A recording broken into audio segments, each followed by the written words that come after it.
Dobrý večer. Dobrý večer.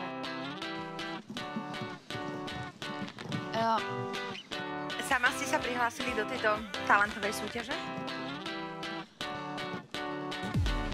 Kdo vám dělá manažera? Co děláte za práci? Čím se živíte? Human control. Ano! To je krásné, áno. Konečne.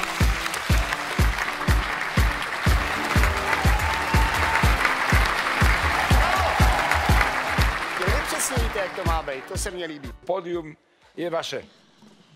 My message is that we'll be watching you.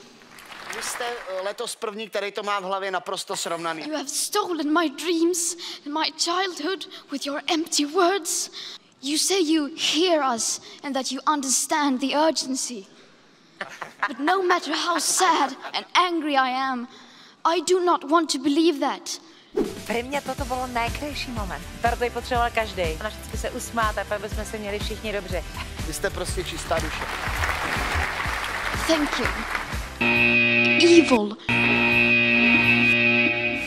How dare you? Mám rád, keď má človek v 16 rokoch svoj názor, ide si za svojím a ten text dával zmysel. Máte budúcnosť a potenciál. Vygumovala sa mi mozog. Ne, já jsem hrozně ráda, jsem to viděla. Já jsem fakt viděla. Zvedne sebevědomí. Jo, ale definitivně.